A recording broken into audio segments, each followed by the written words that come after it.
제가 먼저 읽습니다.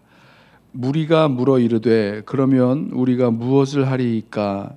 대답하여 이르되 옷 두 벌 있는 자는 옷 없는 자에게 나눠줄 것이요 먹을 것이 있는 자도 그렇게 할 것이니라 하고, 세리들도 세례를 받고자 하여 와서 이르되 선생이여 우리는 무엇을 하리이까 하매 이르되 부과된 것 외에는 거두지 말라 하고, 군인들도 물어 이르되 우리는 무엇을 하리이까 하매 이르되 사람에게서 강탈하지 말며 거짓으로 고발하지 말고 받는 급료를 족한 줄로 알라 하니라.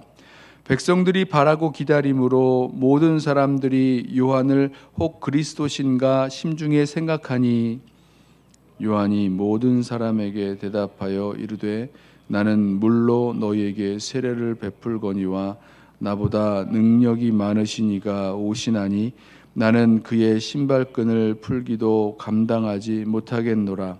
그는 성령과 불로 너희에게 세례를 베푸실 것이요 손에 키를 들고 자기의 타작마당을 정하게 하사 알곡은 모아 곳간에 들이고 쭉정이는 꺼지지 않는 불에 태우시리라.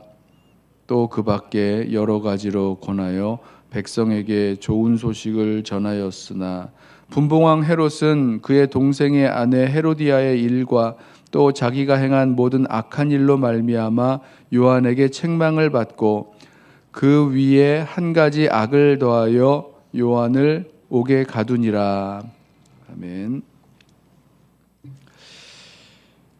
빈들에 있던 광야죠. 광야에 있던 세례 요한에게 하나님의 말씀이 임하였고, 이 세례 요한은 요단강으로 가서 사람들에게 그 회개의 세례를 전하였습니다. 이 회개의 세례를 전하는 것은 주님의 오실 길을 예비하기 위하여 광야에서 외치는 자의 소리라고 말씀했던 이사야 선지자의 말씀이 성취되는 그런 시간인 거죠. 하지만 이 회개의 세례를 전하지만 이 회개마저도 자기를 위한 종교적인 그런 외식으로 만들어 버릴 수 있는 그런 사람들의 모습들을 보면서 진정한 회개, 회개에 합당한 열매를 맺는 그런 회개를 촉구합니다. 자, 이 진정한 회개, 그 회개에 합당한 열매를 맺는 그 회개는 대체 어떻게 해야 되는가? 그러면 우리는 어떻게 해야 되는가? 사람들이 묻죠. 회개의 세례를 받으러 온 그 사람들, 뭐 세리들도 있었고 군인들도 있었고 많은 사람들이 묻습니다. 그러면 우리가 무엇을 하면 되겠습니까? 무엇을 하리이까? 묻습니다. 회개에 합당한 열매가 있는 그 진정한 회개를 하려고 한다면 우리는 어떻게 해야 됩니까? 묻습니다. 그랬더니 이 세례 요한이 대답을 해주기를 먹을 것, 입을 것 더 하나씩 더 있는 사람들, 더 가지고 있는 사람들은 없는 사람에게 그것을 나누어 주어라 말씀합니다. 세리는 그 부과된 세금, 그 세리가 세금 걷는 사람이잖아요. 부과된 세금만을 걷고 뭐 더 이상 착복하지 말고, 당시 아시죠? 세리들이 세금을 더 걷어서 자신의 것으로 가져가는 일이 그들의 일이었습니다. 또 군인은 강탈하거나 거짓 고발하지 말고 받는 그 급료를 족한 줄로 알아라, 이렇게 설명을 해줍니다. 저는 이 모습이 당시의 그 시대상이 얼마나 불의한 시대를 살았는지를 이렇게 단면을 보여주는 모습이라고 생각합니다. 다 그렇게, 모든 사람이 다 그렇게 불의하게 살 수밖에 없었던, 불의하게 살아야 생존할 수 있었던, 또 그렇게 살아가는 것이 당연한 모습으로 살아가던 그런 불의한 시대를 살고 있었던 모습이 이런 모습들이 아닌가 생각을 해봅니다. 자, 그런데 이 세례 요한의 모습을 본 사람들이요, 그 모습을 보았을 뿐만 아니라 그 모습도 좀 독특하죠. 엘리야 같은 그런 모습을, 선지자 같은 그 모습을 가지고 있었고, 또 그의 말씀을 듣고 회개의 세례를 전하고 하는 이 모습을 보고 들은 사람들이 이 세례 요한이 그리스도가 아닌가, 이런 생각을 했습니다.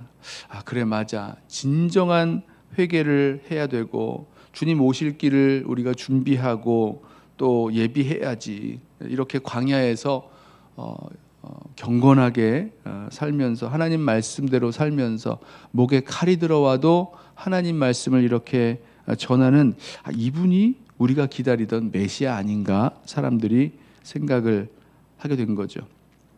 오늘 말씀을 보니까 백성들이 바라고 기다렸다 이렇게 말씀하죠. 15절에 백성들이 바라고 기다림으로 그리스도의 오심을 아주 대망하던 그런 시대였습니다. 어서 우리 하나님께서 약속하신 그 메시아 그리스도를 보내주시기를. 이방 나라의 압제에서 얼마나 오래됐습니까? 이 유다 나라가 여전히 지금은 로마 시대고 그전에는 그리스였고 그전에는 페르시아였고 그전에는 바벨론이었고요. 오랜 시간을 300년 400년 동안 오랫동안 이 이방 나라의 압제 가운데 포로로도 끌려갔었고 이렇게 살아가고 있는 이스라엘 백성들이 정말 이 불의한 시대 또 이방 나라의 압제를 받는 이런 시대에서 정말 하나님께서 약속하신 그 그리스도가 오시기를 너무나 간절히 바라고 있었던 그런 시대였죠. 그러면서 이 세례 요한을 보고 이 세례 요한이 메시아신가 보다, 세례 요한이 그리스도신가 보다 이런 생각을 하게 됐습니다. 자, 그러자 자신을 그리스도라고 생각하는 백성들에게 이 세례 요한은 자신이 아니라고 대답을 하죠. 오실 그 메시아, 나는 그 오실 길을 준비하는 광야에서 외치는 자의 소리이고 그 오실 길을 준비하는, 그래서 회개의 세례를 전하는 그런 사람이지 메시아가 아니라고 설명을 합니다. 오실 메시아는 어떤 분이신가? 그리스도는 어떤 분이신가? 나보다 능력이 많으시니 라고 말씀합니다. 나는 그렇게 능력이 있는 사람이 아닌데 이 메시아 그리스도는 능력이 있으신 분이시다. 또 성령과 불로 세례를 베푸실 분이다. 나는 물로 세례를 베풀지만 그리스도께서 오셔서 성령과 하나님의 영으로 또 불로 세례를 베푸실 것이다. 이렇게 말씀을 합니다. 또 한 가지, 이 그리스도는 오셔서 타작마당을 정하게 하사 알곡과 쭉정이를 심판하실 분이시다라고 설명을 합니다. 능력이 많으시고 성령으로 세례를 베푸시고 또 심판주로 오실 분, 그분이 바로 그리스도이심을 말씀합니다. 그러니까 이런 오실 그리스도를 기다리고 준비하기 위해서 회개의 세례를 베풀고 있는 거 아니겠습니까?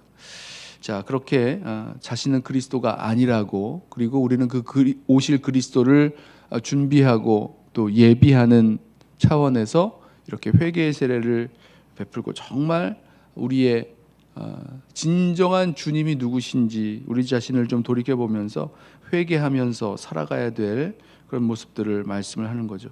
저는 이 말씀을 묵상하면서 이 자신을 드러내기보다 주님을 드러내는 이 세례 요한의 모습을 좀 주목해 보게 되었습니다. 복음을 전하고 복음에 합당한 삶을 살아가다 보면 어느 순간에는요, 자기를 이렇게 드러낼 수 있는, 자기를 높이고 드러낼 수 있는 그런 순간이 오는 것 같습니다. 오늘 이 세례 요한을 보세요. 하나님께서 세례 요한을 부르신, 그리고 태어나게 하신 그 사명의 목적을 따라 아주 성실하게 충실하게 살다 보니까 자신을 이렇게 드러내고 높일 수 있는 그 기회가 오게 된 거죠. 진리에 대하여 아는 것도 있고 믿음도 있고 또 자신의 삶에 꽤 이렇게 헌신적으로 자신을 희생하고 세상과 다르게 살아가는 모습도 나타납니다. 그리고 사람들이 그렇게 이 사람을 생각하면서 이렇게 은근히 높여주는 그런 모습인 거잖아요. 이럴 때 세례 요한이 물론 예수님을 오실 그리스도를 증거하는 일을 그만두는 건 아니지만 자기를 은근히 높이면서 자기를 이렇게 좀 이렇게 추앙하게 하면서 이렇게 사역을 할 수 있었던 그런 기회가 온 거죠.